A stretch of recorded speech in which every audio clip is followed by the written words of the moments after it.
Welcome again, fellow Bible enthusiasts. This is the Bible Explained, a small series that I do using my college degree and my education to try and do practical application with a deeper Bible study. This is something that you would get at a more personalized Bible study at a church, and this is where we just go in depth, much deeper than something you would get at a Sunday school sermon.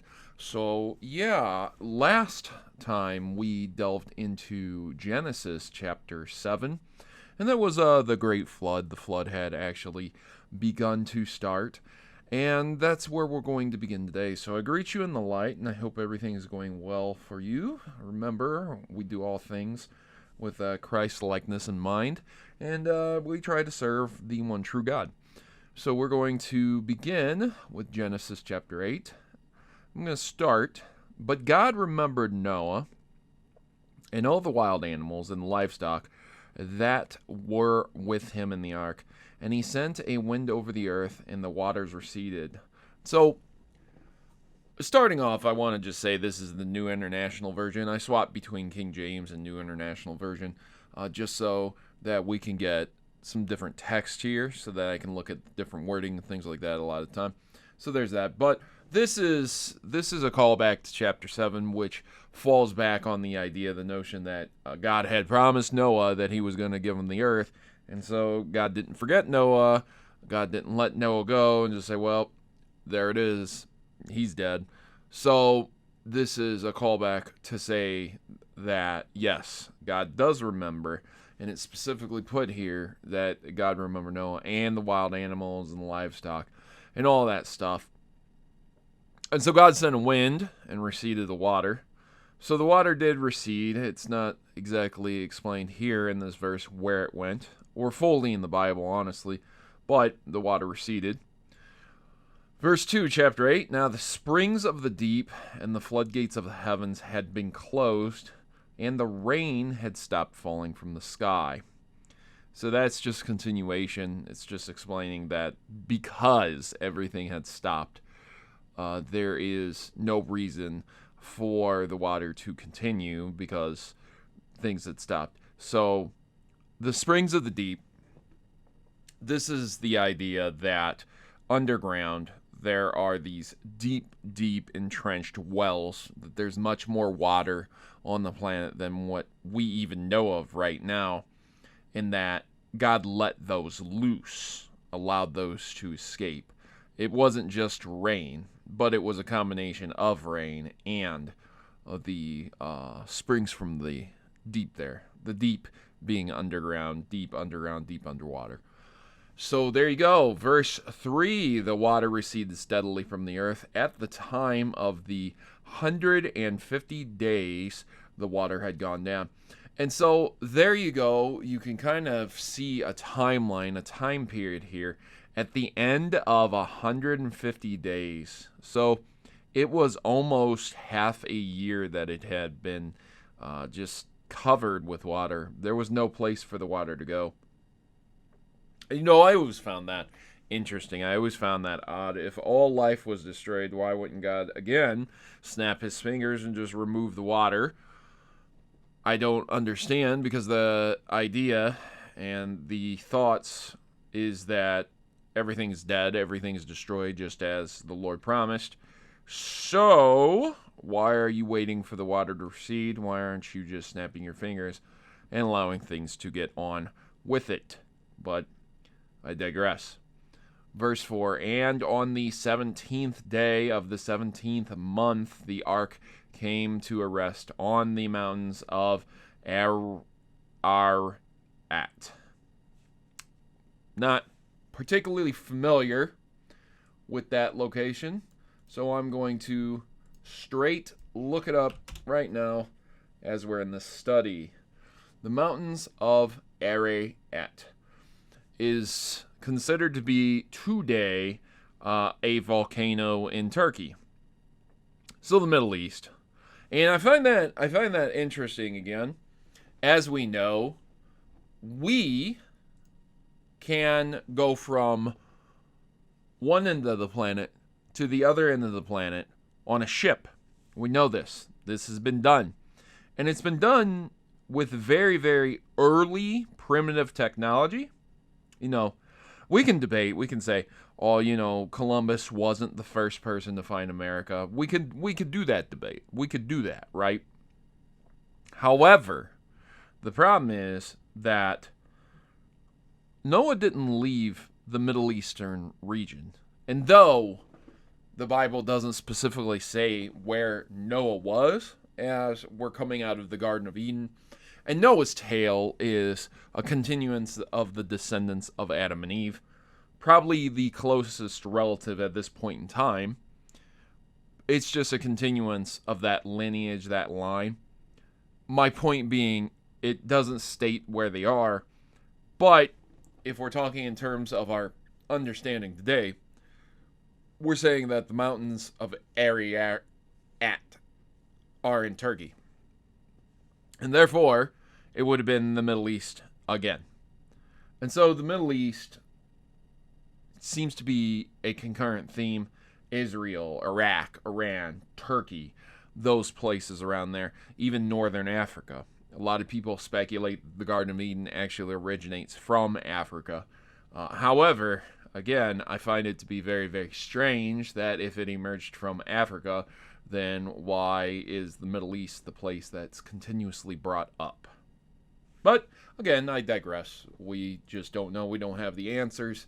But there's some context for you where the ark ended up.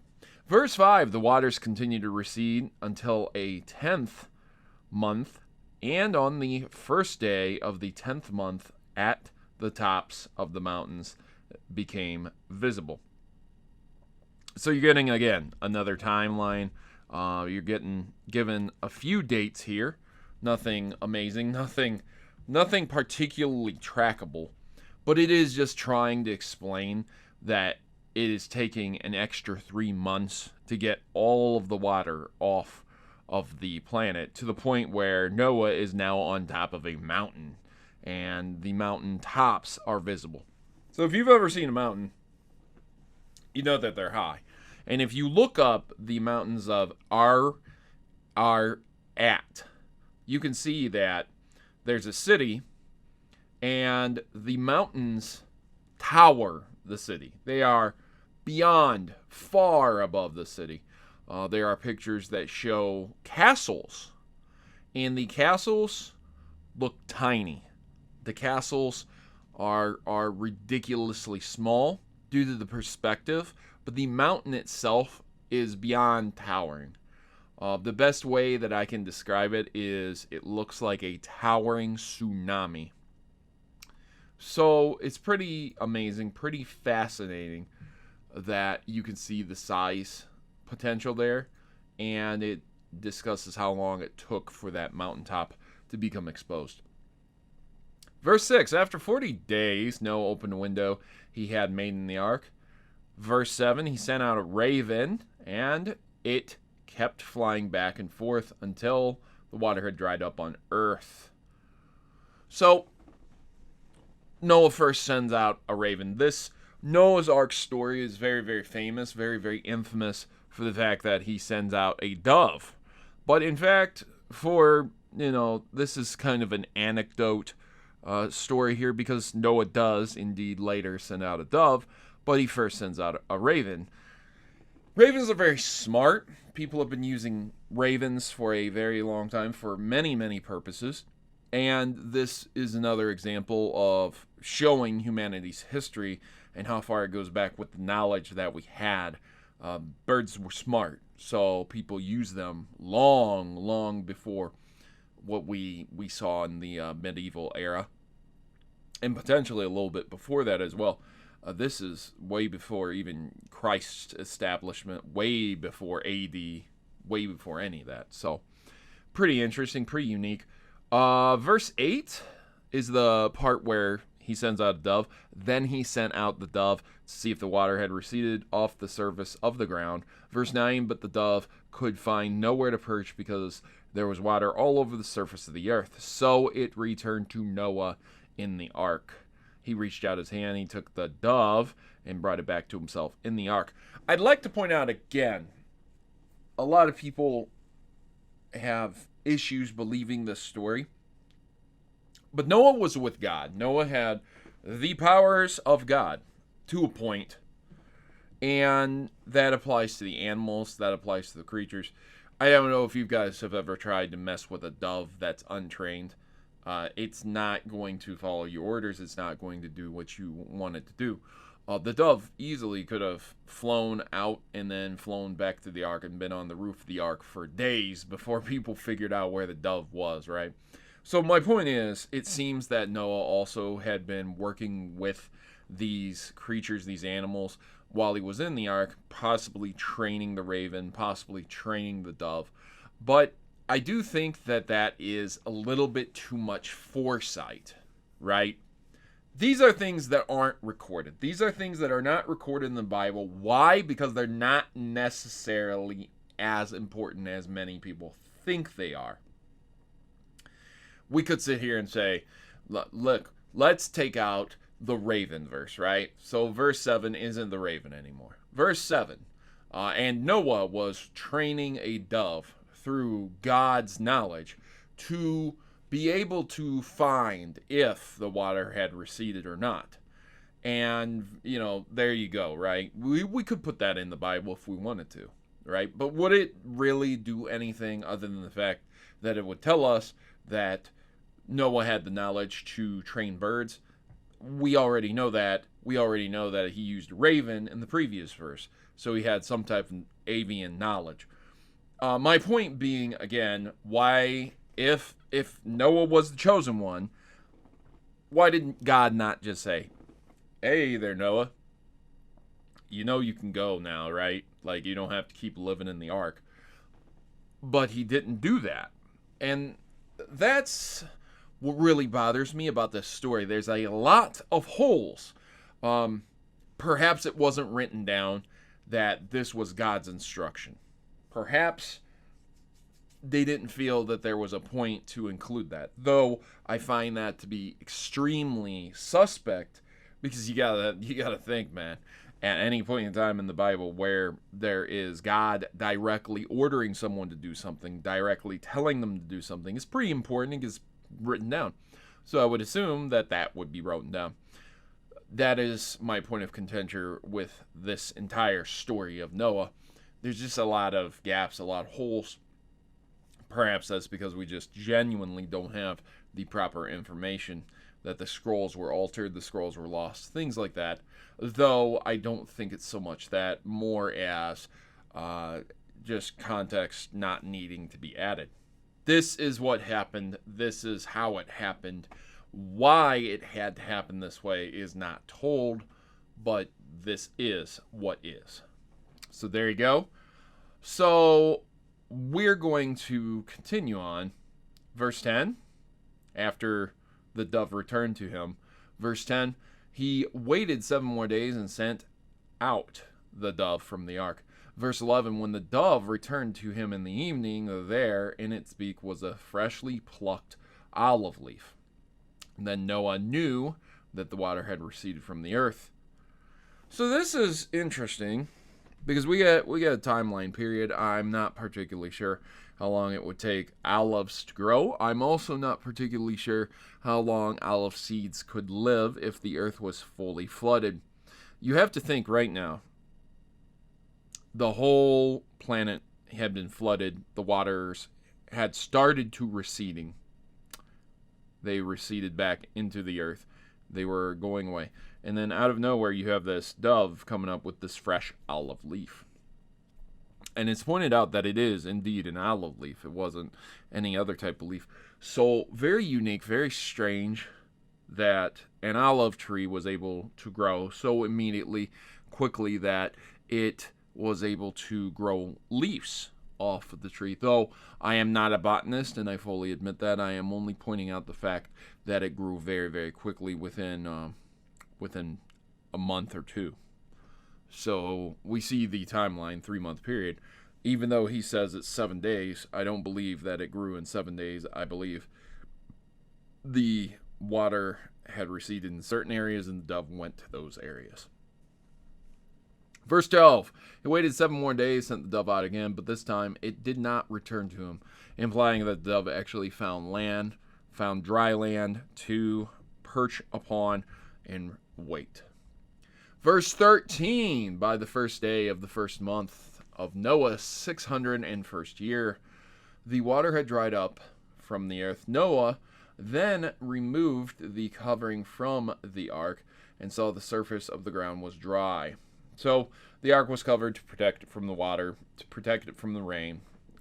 Obviously, you can't have open hatches in a rainstorm. Eventually, your boat is going to fill up. Despite it not being 100% waterproof, it will fill up with water. So there you go. Verse 14, by the 27th day of the second month, the earth was completely dry, implying all the locations that should not have water in it did not have water in it anymore. So again, that's pretty generic to say. The earth was completely dry. Obviously, there's lakes. Obviously, there's oceans. So that's what I'm assuming. That's what I get from that verse. Verse 15, then God said to Noah. Verse 16, quote, come out of the ark, you and your wife and your sons and their wives. So again, as I stated earlier, it's very strange that we had all of that context. And here now, God has decided to tell Noah to leave. But earlier, what is the point of Noah sending out these birds, sending out these things? And that could potentially be answered through the fact that man is imperfect, man does not know things, and even Noah, with his favor with the Lord, did not know whether or not the earth had dried yet, and he had to rely upon his tools. So instead of just waiting on God, he was doing all of this extra stuff that he just did not need to do. So we're going to continue on from verse 16 where God said, hey, just come out with your sons and wives, no big deal. Verse 17, bring out every kind of creature that is with you, the birds, the animals, the creatures that move along the ground, so they can multiply on the earth and be fruitful and increase the number on it. Again, God telling Noah, you saved all these creatures, it's time for you to let them go. Verse 18, so Noah came out together, together with his sons and his wife and his sons' wives. Verse 19, all the animals and all the creatures that move along the ground and all the birds, everything that moves on land, came out of the ark, one after another. So, pointing out that they did indeed leave the ark, it does specifically state that everything came out of the ark. Verse 20, then Noah built an altar to the Lord, taking some of the clean animals and the clean birds. He sacrificed and burnt offerings on it. I again want to point out that we don't have the context for what happened in the ark. A lot of people say, wouldn't the animals multiply on the ark? And yeah, absolutely. That's a good question. Perhaps they did, perhaps they didn't. The point is, if Noah went through the trouble of doing what God asked, and God told Noah to take 2 of everything, every creature on the planet that was going to survive, bird, snake, pig, whatever it was, if he was going to take those creatures, right, and then come out of the ark and just sacrifice a couple of them, hey, sorry, I guess this creature's not going to survive. I don't think that's what actually happened. I do think they multiplied. I do think Noah sacrificed some of their children that they had multiplied, and that's what this is referring to. It's interesting that it didn't actually say that, but you would have to derive that and come to that conclusion on your own. Yet again, things that are missing from here that would add context to things that would just make more sense. Verse 21, the Lord smelled the pleasing aroma and said in his heart, quote, never again will I curse the ground because of humans, even though every inclination of the human heart is evil from childhood, and never again will I destroy all living creatures as I have done. Now that was verse 21. The Lord smelled the pleasing aroma. For God, a pleasing aroma is clean animals that are being burnt, clean birds that are being burnt. I don't know if you have ever smelled burning animals and burning birds. They don't smell good. So again, you would have to look at what they are saying. What are the strange words here? Altar, clean, sacrificed, burnt offerings. Perhaps it wasn't just the animals, but that is how animals were sacrificed as a sacrifice to the Lord, so I can only assume that that's what it was. Perhaps it was a combination of leaves that smell good as well, combining with the carcasses of animals and birds that were on fire. Again, not very easy to cover up and make smell good. If anything, it would have smelled neutral. So the point is, likely God being a different being, a righteous being, the sacrifice of clean animals, clean birds, is what was pleasing, not necessarily what we could understand. Again, so we're going to continue on. The Lord is pledging that he's never going to do this again.